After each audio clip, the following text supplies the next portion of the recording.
আপনার কাছে যে করিডোর মানবিক সেটা মায়ানমারের কাছে যদি অমানবিক হয়ে যায় সেক্ষেত্রে আপনি কি করবেন? দেশীয় এবং বিদেশি পত্র পত্রিকার মাধ্যমে আমরা যেটা জানতে পারতেছি সেটা হচ্ছে একটা মানবিক করিডোর দেওয়ার একটা সম্ভাবনা এখানে দেখা যাচ্ছে। এবং এখন প্রশ্ন হচ্ছে মানবিক করিডোরটা আপনি কাদের সাথে করছেন?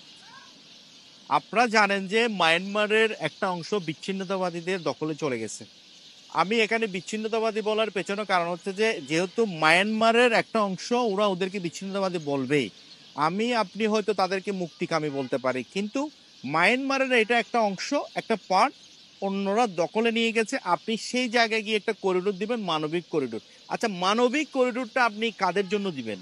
এই মানবিকতাটা কে দেখাবে এবং কারা তাদেরকে সেখানে নিয়ে যাবে এবং সেখানে গিয়ে আমরা কি মানবিকতা দেখাবো?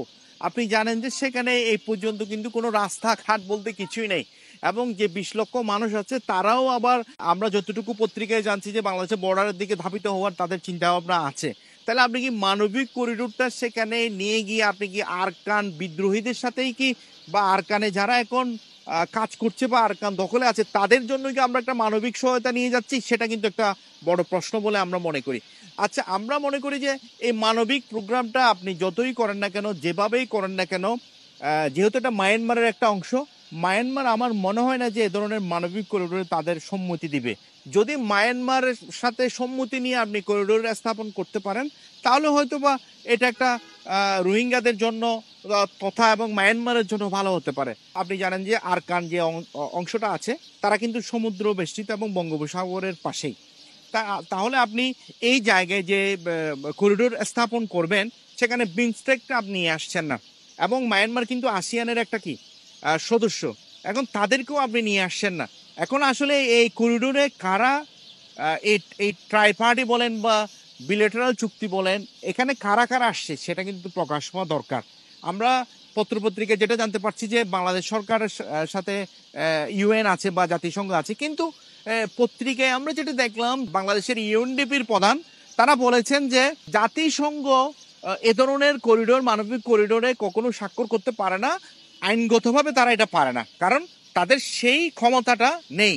তাহলে এখন প্রশ্ন হচ্ছে মানবিক করিডোরটা আমরা কি বাংলাদেশ আরকান বিচ্ছিন্নতাবাদের সাথে করছি, নাকি বাংলাদেশের সাথে অন্য কোনো আন্তর্জাতিক বা বিদেশি রাষ্ট্র রয়েছে তারা সহ ট্রাইপার্টি এগ্রিমেন্ট করছি? আমরা কাদের সাথে করছি? আমরা সেখানে কি করব? আমরা সেখানে কি নিয়ে যাব? কাদের জন্য নিয়ে যাব? এগুলো করার পর তাদের জন্য কি উপকার হবে? এবং সেখানে যে 20 লক্ষ মানুষ এখনো আছে তারা কি অবস্থায় আছে? তাদেরকে কি এই মানবিক করিডোর নেওয়ার ফলে আপনি মায়ানমার কি তাদের উপর আবার আক্রমণ করতে পারে কিনা? তাহলে এদেরকে সরিয়ে আপনি কোথায় নিয়ে আসবেন? তাদেরকে স্থানান্তরিত করতে হলে তাদেরকে কোথায় নিয়ে যাবেন?